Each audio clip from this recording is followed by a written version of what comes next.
This is why triggers are actually a blessing in disguise. I literally just I just like trauma dumped. Something that used to feel scary or just like unreachable just feels neutral. This one is just like, wow. When I read it, I feel expansive. I feel aligned. Let's get into it. Reprogram your mind, change your self concept, embody the version of you that already has it, heal to release your limiting beliefs, and so many more techniques that are talked about in the personal development and spirituality space. But which one should you do? Which one really works? And what's the difference? Those were the questions I had when I first started on this journey. If you've been curious about any of the things I just mentioned and have the same questions, then this video is for you. I will explain how I used all of these ideas and concepts to change my life, change my beliefs, and become the version of me that you see now. And in my opinion, the best version of me yet. Let's get into it.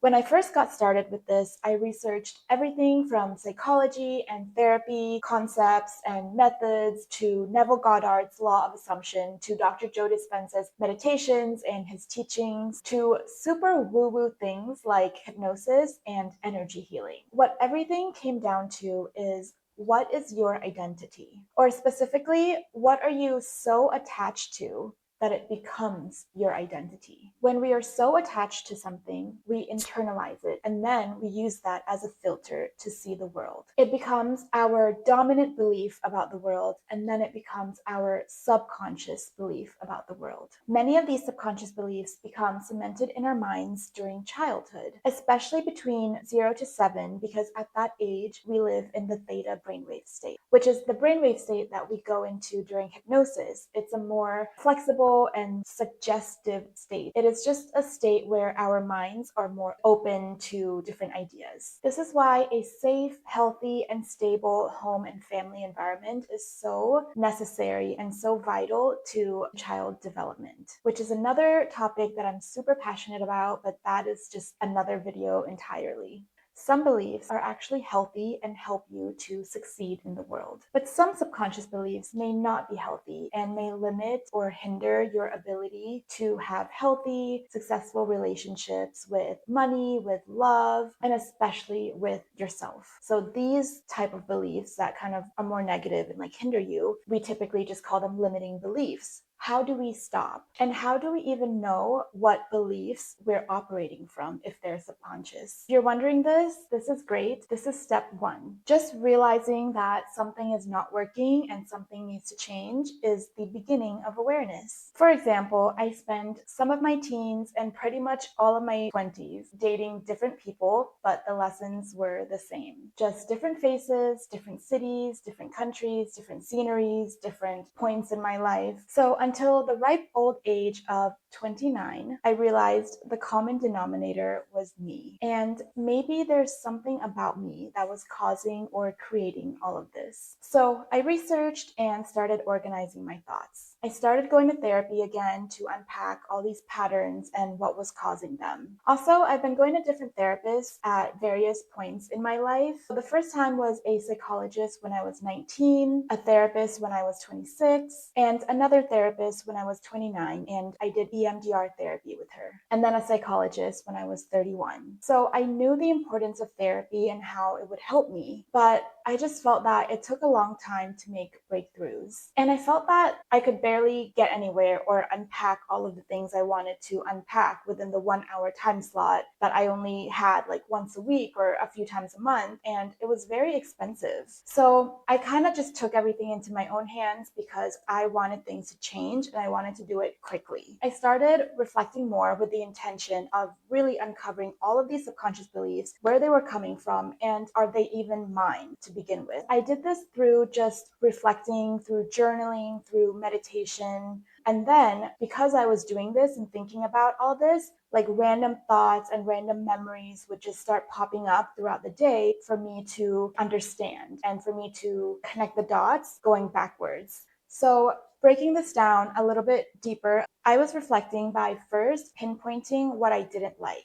I looked at the situation, what I didn't like about it, how I felt, the emotions, the feelings, like everything that was coming up about a particular situation or event and the people involved. even how the other person might feel, why they would think certain things or do certain things because of how they grew up or because of the influence from various people and events in their life. Because my version of something and another person's version of something can be completely different. It can be the exact same situation, but everyone just has like different filters of how they see the world. So one situation can have so many different realities, honestly. I then looked back in my life to see what other situations, events, people I had the same reaction to, like the same thoughts, emotions, feelings, etc. And I kept going back and back and back in time until I literally couldn't remember anything else or nothing else came up. This exercise made me realize that pretty much everything stemmed from childhood when my entire brain and worldview was developing. I have a top of mind example about money. One of my beliefs about money came from my parents and the society that I grew up in, which is Thailand. So in Thailand, there's a common saying that goes something like, if you're not picky about the kind of job you do, you'll never be poor. And my parents are both entrepreneurs, so they're a bit like quirky and weird. They're always coming up with new ideas, like new ways to make money. And something interesting about them and maybe entrepreneurs in general is that the way they think is different. They think more about the potential opportunities rather than the potential risks. So I've never felt that money is hard to get or it's scarce. I always thought that money is everywhere. Money is abundant and anyone can get more money at any time and we all can get money. Like just because one person has it doesn't mean another person can't. Like we're not taking away from each other. We can all win. But my beliefs about love, on the other hand, is a different story. Also, I want to note that the examples that I gave are conditioning, they're social conditioning. So, one from society and then one from my parents. This is important because conditional programming is often talked about in a negative way, but it doesn't have to be. Like, they can be good beliefs. The good thing is, you can literally just pick and choose the beliefs you want to keep and the beliefs you want to change. And now I'll tell you how I did it. So I'll break down my process the 2 times that I intentionally changed my subconscious beliefs. In round one, my subconscious beliefs that I wanted to change were very top of mind because I had recently gone through a breakup. This was the summer of 2024. I was very sad. I realized that I had low self worth and I was just blaming myself for everything. My self concept needed to change. So I created a vision board of my self concept of who I wanted to be, who I want to identify as. And I would just look at this vision board whenever I felt like it, whenever I felt like I needed to remind myself of, like, this is my self concept, this is who I am. I also listed out some affirmations to just loop to say to myself throughout the day. And this helped so much. Also, in case you don't know, affirmations are pretty much just like positive statements of things that you want to feel or believe. That's it. But they're very powerful. So, affirmations I used were I am always loved, I'm always prioritized, I'm always chosen, I'm always worthy, I'm always capable. And I would literally just loop that all day. Like sometimes I would say it out loud, sometimes I would say it in my head, but literally all day. In the morning when I woke up, I would say it as I'm getting ready. I would say it while driving to work. I would say it while like going to the bathroom at work. I would say it while cooking and washing the dishes. And I blocked at least 10 minutes every evening to just say it. Like 10 minutes doing nothing else, just saying it out loud over and over and over again. Literally every waking moment that I was not using my brain like to work or actively talking to people, things changed very quickly. Within 2 weeks, people started giving me more compliments. People I hadn't talked to in years, just random, out of the woodworks. They just started messaging me and like saying hi or catching up. And by the third week, so about 21 days, which is about the time it takes to break a habit or to establish a new habit, I started feeling better. Like I was actually starting to believe these statements. And honestly, when I started, I did not believe it. I was just like, oh my God, that is so like out of arm's reach. And then in the external world, about a month and a half after that, I started interviewing for a new job and I ended up getting it. So things were changing, like internally and externally. So round one, my beliefs changed very quickly because I was like overloading my brain with new input. And I also want to highlight that I was still sad. Like I was still sad almost every day for months, but that was just an emotion. Like I didn't identify with it. I didn't allow that to define who I am as a person. Because as a person, I'm always loved, I'm always prioritized, I'm always chosen, I'm always worthy, I'm always capable, and I can be happy or sad or whatever emotions in between. It doesn't change my identity. Before we go further, I just want to introduce myself in case we haven't met yet. Hi, I'm Grace. My channel is about spirituality, energy, and consciousness and how they relate to our everyday life. So if you're interested in any of these topics, make sure to like this video and subscribe to my channel so you can get updates and learn more about these topics. So now let's go to round two. When I was 31, I had to do a bit more digging to really figure out, like fine tune, surgically uncover all of these subconscious beliefs that weren't serving me and that I wanted to change, because there were more, there were a lot more. Round two came about because I was triggered on a date. I was at a restaurant and then I got triggered by something and I went to the bathroom and like had a panic attack and literally just stayed in the bathroom, like trying not to cry and hyperventilating for like 10 minutes, texting my friends. I managed to get through that date. And then afterwards, I was just like very embarrassed. Not with that guy, but I was embarrassed of myself. I kept thinking to myself, why am I like this? How did I get here? Will I ever be happy? And will this ever stop? This has to stop. Something has to change. I was so fed up with myself that I decided, like, okay, I need to take a big, clear look at myself and really figure out what is going on and why this keeps happening to me. The thing is, I knew all of the concepts. Like, I knew that subconscious beliefs create our reality. The internal world creates the external world. But I mean, subconscious, right? It's like beneath the surface. So it's just difficult to really figure out. This is why triggers are actually a blessing in disguise, because when triggers come up, that is the time for you to like really see the subconscious, like what's beneath the surface that literally comes up and makes your body have a physical reaction to something. So one day I spent like 4 hours just digging to find every little thought that were recurring so I could really look at it and see the pattern, why these thoughts were coming up. Then I looked at them and I went through one by one and changed each belief to one that I preferred. I just wrote the opposite of whatever it was to the new one that I wanted to believe. And some people say, like, you don't need to dig, you don't need to look for things to heal, which is true. Like, if you're healed, if you're in a good place, I don't think you need to do this. But I was not in a good place and I like couldn't figure out why. And I was just like, you know what? I can take it. I just want to get all this out of my system. I just want to purge everything at once. I don't care if it's intense. I can take it. I just want to change. I want to be done with this. Okay, so this is what I did. First, I wrote everything down on a legal pad. Whatever was coming up, I was just writing, and it was like 10, 15 pages. And then I went through and just grouped them by category. Like, is it about just my relationship with myself? Is it about career? Is it about money? Is it about love, friendships, etc.? Sir, can you please move? Oh, so I wrote at the top my victim self, and then pretty much like in the section where I wrote my victim self, I literally just purged. I just like trauma dumped everything that I was feeling, every negative emotion, negative thought that I've ever had. I wrote it down.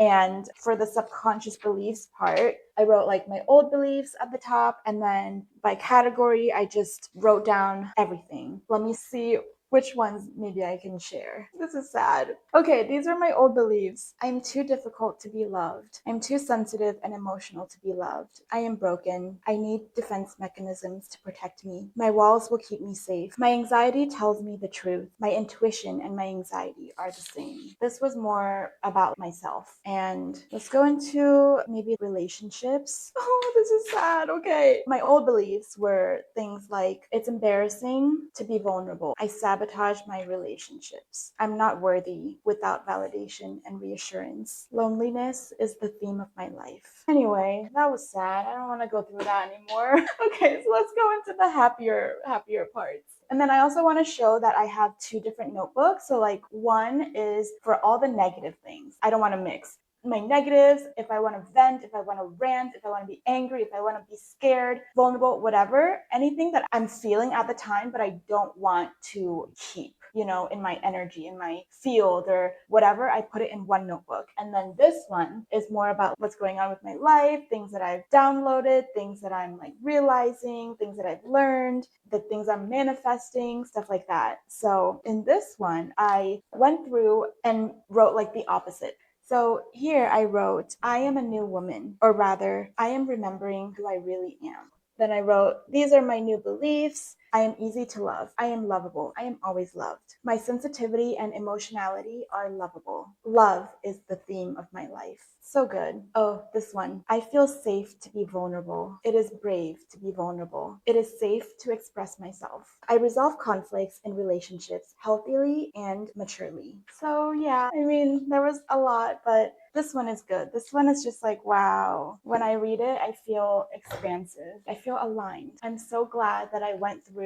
and wrote down all those things because I read some of the more like tame things. When I was going through this, I didn't limit myself. Literally write all the worst, terrible things that I say to myself. There's no limits. Oh, by the way, I created a workshop called Get Unstuck and Align with Your Highest Path to help other people uncover their subconscious beliefs and then change them. So what I spent like 3 years learning for myself, I put into this 2-hour workshop. It helps identify the significant people, events, and lessons in your life and the subconscious beliefs that created those situations in the first place. It also uses numerology to help identify patterns. So if you're interested, check out the link. It's going to be in my bio. Back to the round 2 process. After I wrote down all of those beliefs, I started the affirmations process again. And the way I use affirmations for round 2 was different because there were just so many affirmations to get through. I created like a sleep hypnosis tape for myself to listen overnight as I'm sleeping. I just kept listening to it until literally I was bored of it. And that's when I usually know something has changed because something that used to feel scary or weird or different or just like unreachable, like a goal, it just feels neutral. It feels natural because I stopped wanting it because I already have it. Why do I have to keep reminding myself like I'm a girl? Why do I have to keep reminding myself that I have brown hair, dark hair? By the way, this is a trick for how I know that something is meant to happen in my life or in my timeline, or how I know that something I'm trying to manifest is happening or is like about to come. It's because I stopped wanting it. Because when I stop wanting it, it means that I already have it. So that was all kind of like an internal shift, but in the external, things also changed. I got super interested in finances, got super organized with my bills, my accounts, my debt. I also started Invisalign because I was like, my finances are in order. I can afford it. I can do it. Another thing that happened in the external is I started getting more serious about my hobby slash my side hustle, which is hypnosis. At that time, I was still working on my certification for past life regression hypnosis. And in order to be fully certified, I need to do 25 free sessions before I can charge. So about 2 months after I started round 2, I got super, super motivated. And one day I literally just cold emailed so many people. I booked about 20 hypnosis sessions. Then I became like super busy. I did a hypnosis session almost every single weekend and sometimes twice in one weekend for the next like 3-4 months after that. And then the last thing, I just knew, I knew that those were my new beliefs because I finally felt safe in my body for the first time ever. I was so surprised. I was like, oh, I feel safe. I didn't remember the last time that I felt like that. Like my body was just so relaxed. My nervous system felt relaxed. I just felt so light and so clear. So yeah, those were the 2 times that I changed my subconscious beliefs. And I also want to say it's not always about healing. It's not always doom and gloom and sadness and heavy things because we are always changing and improving and getting better and better. As you level up, you get new dreams, you have new goals. And then sometimes the beliefs that were helping you to get to this place, they're not going to help you get to this place. So it's a matter of maintaining to make sure that everything is aligned and everything is helping you on your highest path always, not just when you're like trying to get something. It's a state of being. It's just like how you have to repot a plant for it to grow bigger. When you put it in a bigger pot, it has room to expand, and that's how we are. So I'm curious if you have also changed your subconscious beliefs or reprogrammed your mind, and how did you do it? Let me know in the comments and we can share our experiences. I know some people like swear by affirmations like me, and then some people really dislike it, like they don't believe that it works or it does anything. Also, if you want to go deeper into mastering your mind and energy, watch this video about how I manage my energy to be happy and stay happy.